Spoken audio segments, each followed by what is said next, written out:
We've got everything you need to have a great holiday, and for a lot of people, that means having plant-based alternatives to offer the guests. So Randy is taking care of that. I'm very excited about this. We're going to talk about some traditional side dishes, but they have a twist because they're all plant-based. 100% plant-based. Okay, I'm impressed. And I did my 3 favorite side dishes, and I think it's a proof to just how versatile everything could be. Yeah. With a few little twitches, all of a sudden you can go 100% plant-based. I mean, the sides are mostly vegetables anyways. Why don't we just continue on with that theory? Because if someone's coming to dinner and all of a sudden they have some maybe allergies or maybe they're lactose intolerant or something, we're taking care of those issues, and now they can join in and have something to eat as well. That's right, because you don't necessarily want the vegan or the vegetarian to walk in and they just have lettuce to chomp on. I know. You want to give them more than that. Everything, Come right? on. And this is becoming more and more popular. President's Choice has over 80 different varieties of plant-based items in the grocery stores. And we also know that PC, whatever they do, is always awesome. Yeah. And this does not. I was kind of amazed when I was putting this all together, and I was like, I had my doubts on a couple things, and I was like, how did that happen? How is this so good? So, he's a convert. Absolutely. So we can start with the charred green beans. Yes, let's Is this start one with of your those. favorites? Is this at your house? I love the green beans. We'll discuss the other sides in a second, but the green beans, I am on board with the green beans, especially charred. It's all about value, too, because you're bulking and you're doing big things at Thanksgiving. These are cheapest chips. You get them at the grocery store, or you can get them at the farmer's market this time of year. But you're going to blanch them in hot water until they snap, just like that. I'm going to give you one more, just like so it's that, a little crispy, right? It's a little crispy, but...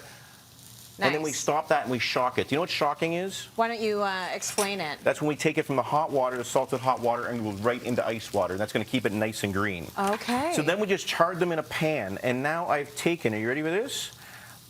This is where you get chefy. This is where we go the alternative sour cream, which is a coconut base, and then we're doing a yuzu lemon, which is an oat-based yogurt. Tart. I just mixed it together. It came together really smooth, but it's actually the perfect consistency for crema. I did have a piping bag, but it disappeared.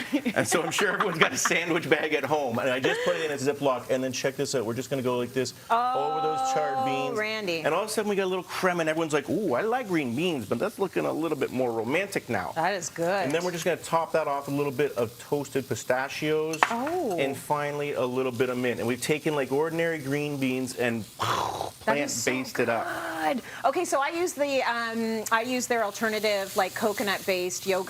Yes. And I like that because I think as I get older, I want less dairy, so that's really good for that. And that looks beautiful. Perfect consistency. You leveled it up with the piping bag. Now, second one, Tracy. Yeah. Everyone loves Brussels sprouts. But Tracy. Why do you not like Brussels sprouts? I don't know. You know what? I think if you, like, it's PTSD. Like, you know how we grew up and the vegetables were always soggy and sort of squishy and a bit wet? Sure. Oh, I don't want that. No. So make it, if it's crispy, it's a little crispy? It's a little crispy. So what I like to do is I take the smaller Brussels. When you're feeling them, you want to make sure they're firm. Yeah. And then I cut them in half, toss them in a little bit of olive oil, salt and pepper. Yeah. Now the trick is to spread them out on your baking tray like this. You give them some room. They need the room. Get the elbows out.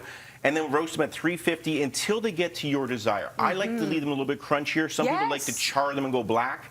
But this is basically like, there's some crispiness on the outside, but there's still a bite in the middle. Okay. Okay? I can get behind So now everyone's seen those and like, well, that's not exciting. Tracy's not very impressed. So what I've done here now is I've taken the sweet Italian plant-based sausage. Oh my gosh. Just kind of nubbed it out of the casing like this, just fingered it a little bit with some shallots and some za'atar. And I got to get in there. It looks like sausage. It cooked like sausage. It smelled like sausage. I think it tastes like sausage. It tastes like just like sausage, right? And you will have everybody would be like, what is going on there? And then the people that don't like Brussels sprouts can still dive into this dish, have a little bit more of the sausage, and be like, oh no, I was part of the Brussels. I did that. Because you know, if you come to my house, you don't eat anything. I'm going to make fun of you. Yeah, you got to eat something. Yeah, just cover them completely up with the sausage, and I'm on board. See? Oh, there you that's go. so good. Converting you. Okay, so finally, you got to have squash. You got to have squash at your Thanksgiving meal, right? But not only that, this is the easiest thing to prep. We simply melt some alternative butter, which is like a coconut base. Okay. Right? And it melts like butter. And then I've added some sliced garlic, a little bit of chopped rosemary in there, and a little bit of lemon zest. Now we can go a little bit more lemon zest, so we're really bringing that kind of flavor profile up. Nice. Right? And then what you're going to do is you're just going to take that, but you know what? Let's do this too. Like, let's just... Take a little taste? Oh. Is it good? It's like I like fat. I like butter. That's good. It tastes exactly like it should taste. Now, I mean, you can use a brush, or you just get the rosemary in there, and then you're just going to drizzle this over Look top at what he's doing. of the I like squash, that. right? Just kind of get that flavor in there. Yeah. And I mean, like, this really isn't that difficult. You basically put it in the oven at 350. It's going to take a bit of time, like 25 minutes. Yeah. But this is one of those things you can do ahead of time and then reheat. And then don't be afraid if there's leftover butter. Just kind of like glaze it again one final time before it goes out to the guests. But that is a beauty right there. And every Thanksgiving needs that. I think what's lovely is that it's going to be super easy to find. You can find all these things together in the grocery store, so it's going to make it a little bit easier. I don't know if you're like me. We talked on the show about our grocery lists, and I make the grocery list to match the way the grocery store is like laid out. Sure, I'm laid back. People are like, oh my gosh, she's insane. But if this is all together, you're going to find it easily, It's right? all together, and just look for the plant-based little leaf logo and give them all a try. I mean, we do meatless Mondays at the house, but this just brings it to another level. Yeah. And we like to experiment with it. Try the sausage. It's good. Try the sausage. Randy, thank